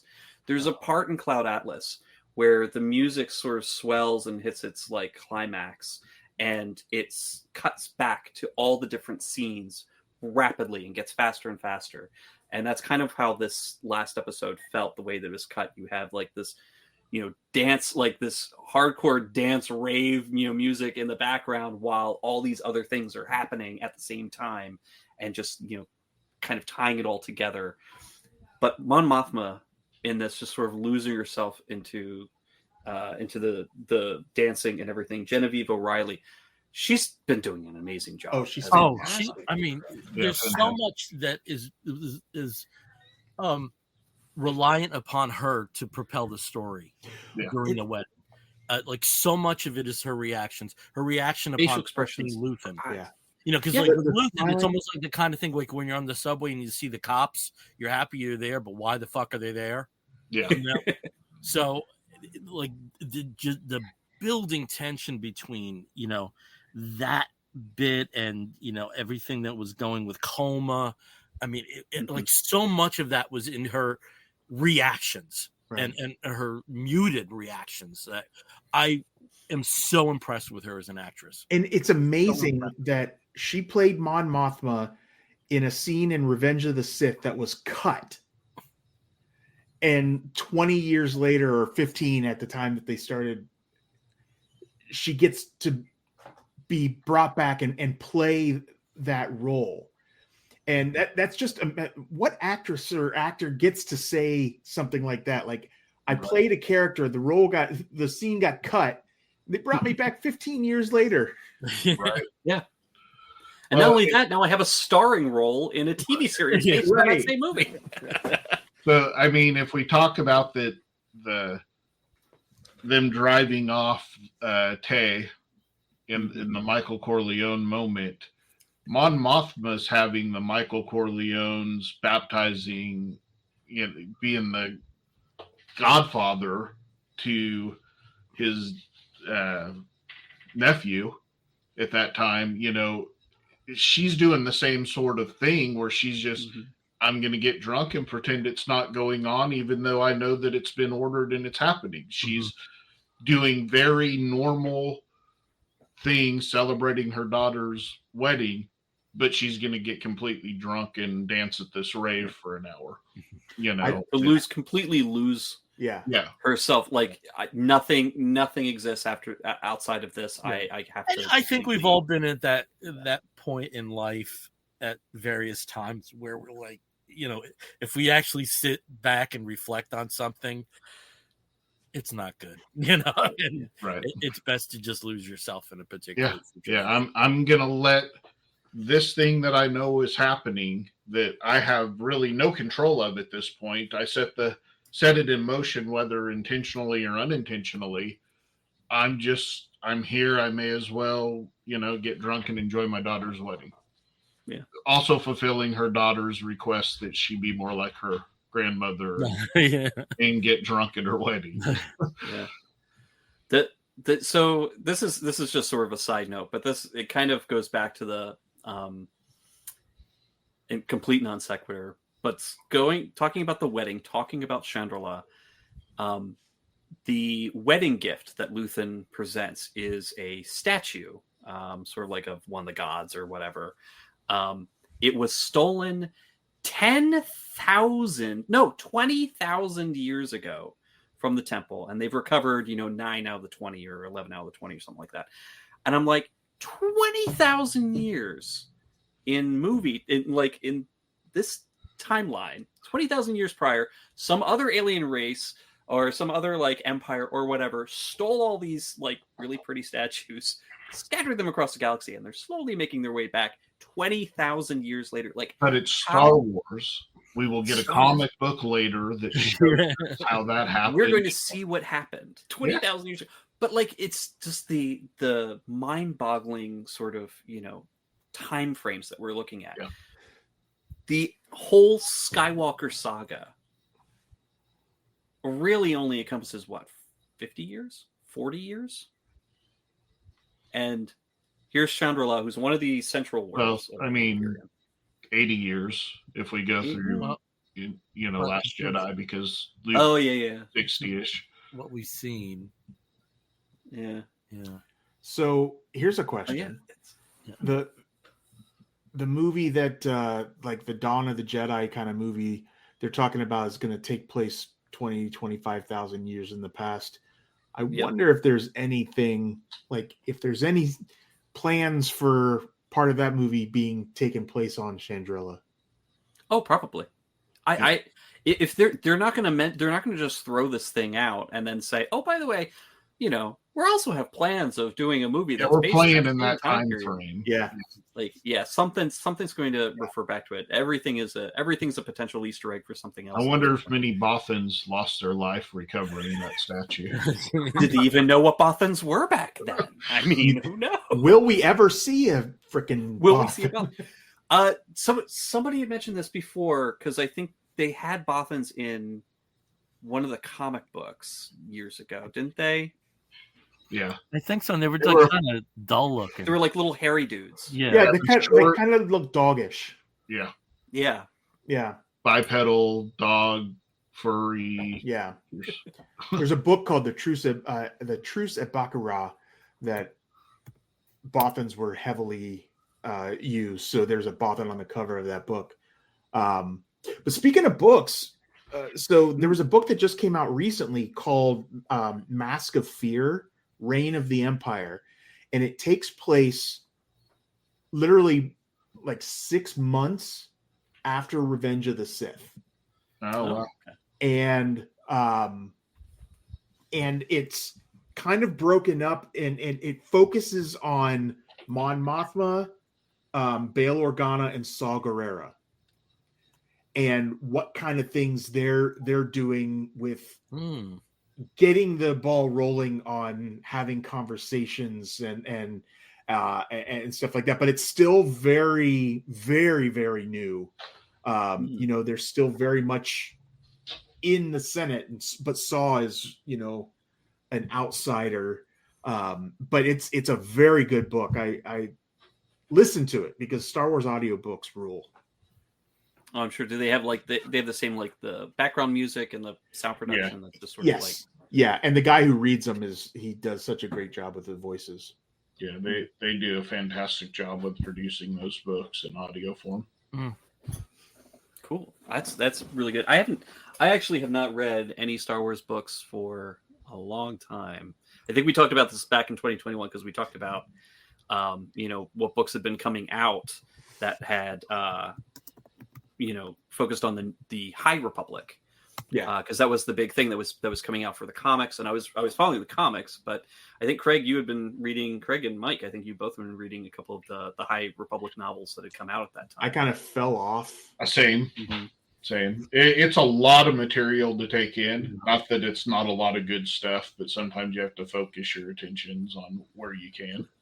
But it's some of them were just absolutely fantastic. I love the ones that are basically the from a certain point of view, where you get to see the events happen from somebody else's viewpoint as it's happening. Those were fantastic. Yeah. The one book I read, and it's over there. I can't. It's basically the story of how Kira and Kanan met. That's a New Dawn. That's a really good book. Yeah, that one I really liked. Hera. You mean Hera? Hera. Yeah. What did I say? You said Kira. Oh, I thought I said Hera. Okay. Yeah. But that one's a really good one. Yes. Called a. We haven't seen Kira Syndulla yet, so yeah. She's a cousin. She's like right. She's on the other side of the planet. Right. She's hanging out with Roy Kinnear. Yeah. She and Rory Kinnear are having a blast. That's hilarious. Well, I guess we're almost at a 2-hour mark, so I guess we should start wrapping up.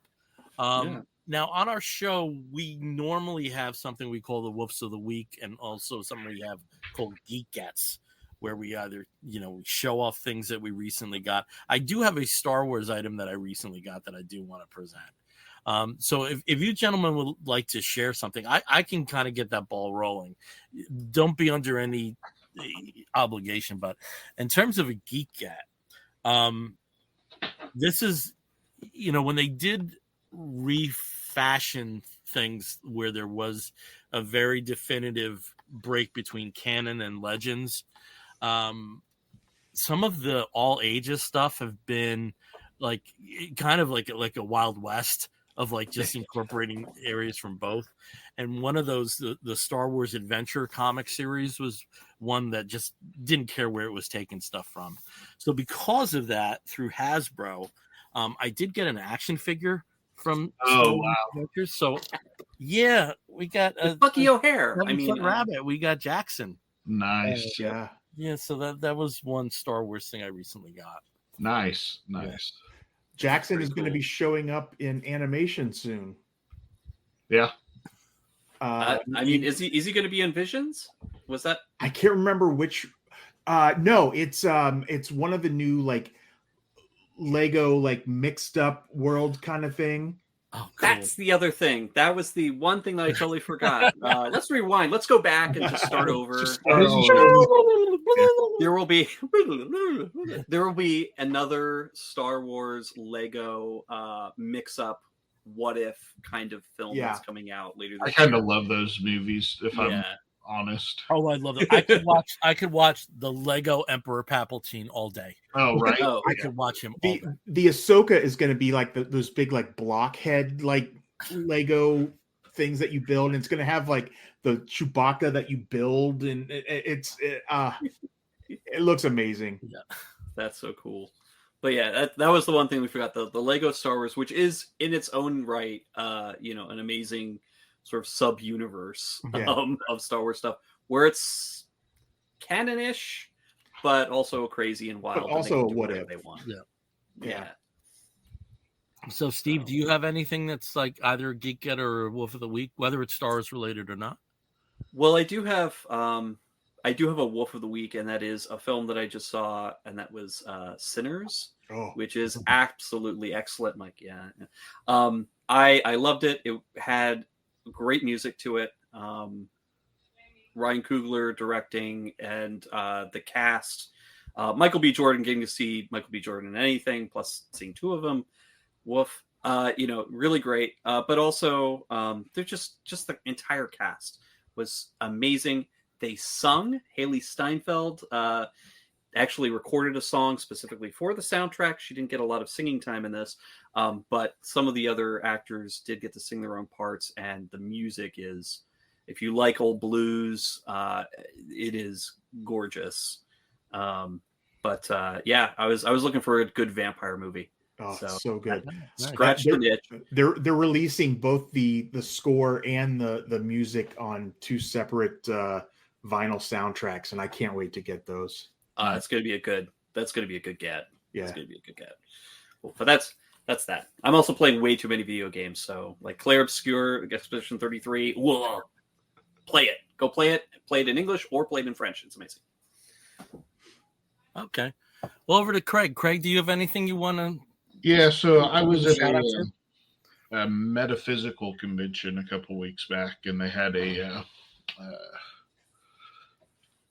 what do you call like a old like medical stuff or carnival stuff or whatever. And with me being a carny by birth, I've got it. It's not going to show up. Dang it! It's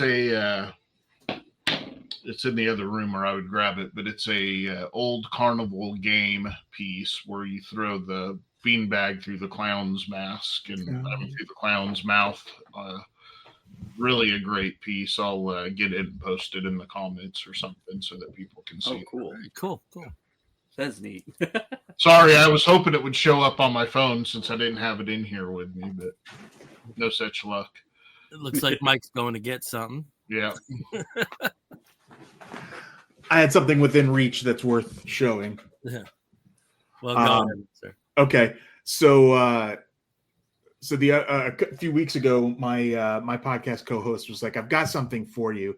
He's like, "Somebody gave this to me," and he was like, "I knew just the person to give it to," and it's kind of Star Wars related and geeky, but it's Conan O'Brien, Jedi Conan. Conan O'Brien ones are a lot of fun. Yeah, I didn't even know that was a thing. Yeah.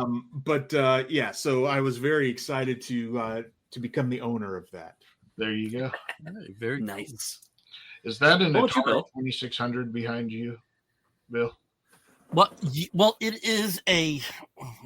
This is so much junk in here in the cave. I've been looking at it through the whole show. It is and isn't. It's the Flashback 8 Deluxe. Gotcha. Okay. So it is in terms of the format and has a bunch of games. My friend Vince gave this to me, but just to show you how much of a non-gamer I am. I think I've had this for like 7 months. I still haven't set it up. Well, the great thing about an Atari, if I were to get another one, it would be shelf porn is exactly all it would be. Yeah. Because the games you're like, yeah, I want to play that game again until you bust it out and play it. And you're like, 5 minutes in, you're like, I'm good with asteroids for another 20 years. You know? I think I think I still have my original unit somewhere in the bunker.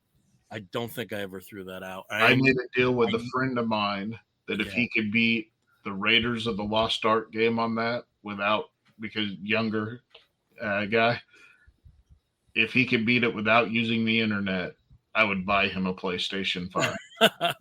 And I think I have like a little cube that had some of the games still. Oh, nice. Like Breakout and the Activision Pitfall and skiing. My mother was so good at the Activision skiing, and she'd be like, "God, you suck." Because there would always be that thing where you cleared like 5 trees really quick, and then there'd be like 2 trees right after that.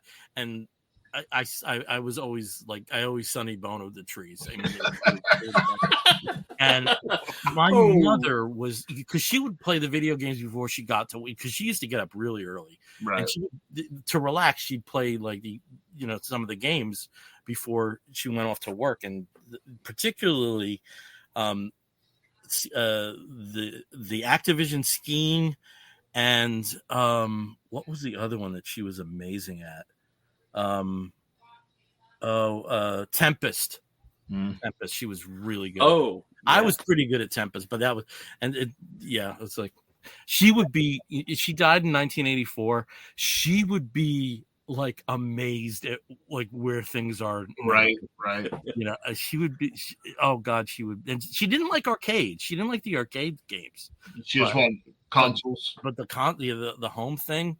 Yeah. Oh yeah, she loved that stuff. Well, arcades back then were a totally different thing. Like they probably smelled like a gym would smell like today. Like, you mean they don't today? Well, sweaty. I'm just thinking like a whole bunch of like sweaty teens and 20 somethings. Yeah. Just smell like regrets and sexual predators is what they smell. Yeah, that's. I mean, when I see the opening of the original Tron movie, I'm like, man, that place has got to stink. Yeah. All right, so Craig and Mike. Craig, if people want to reach out to you on social media, where would they do that? I know you find me on Facebook is really the only place I'm still. Okay. I've got an account at Blue Sky or whatever, but you can find me on Facebook, Craig Lantz.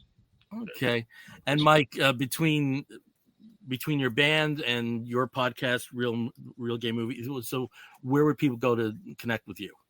So I'm on Instagram, mlovins75, and then my podcast, the Real Game Movie Show, which is REEL, but Instagram, Blue Sky.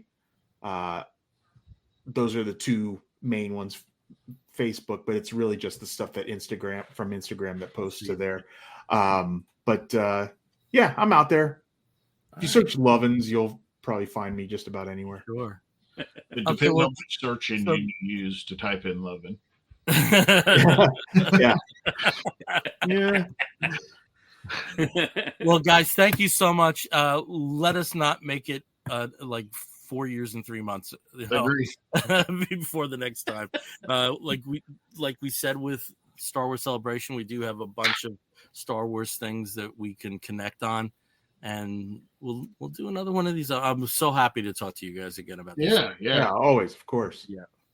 Thanks for having us. Oh, our pleasure. So again, we are the Comic Book Bears podcast. We didn't talk comic books on this one, but that was intentional.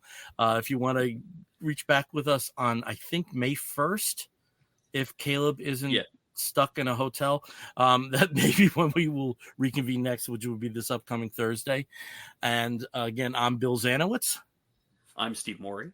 If you want to connect on the Comic Book Bears, you can find us on Apple Podcasts and many other podcasting platforms. If you want to write to us, you can do so by sending an email to comicbookbears@gmail.com. If you joined us through Facebook Live, thank you. If you joined us from YouTube Live, thank you. If you're watching us later on YouTube Live, YouTube proper, thank you. Please like and review. And until next time, we are your hairy heavy homos, and we'll be back real soon. Take care, everyone. Bye. Oh, actually, you know what? Let's dance ourselves out. Let's do a Mon Mothma dance on our way out. All right. We got to get the feeling of it. Take the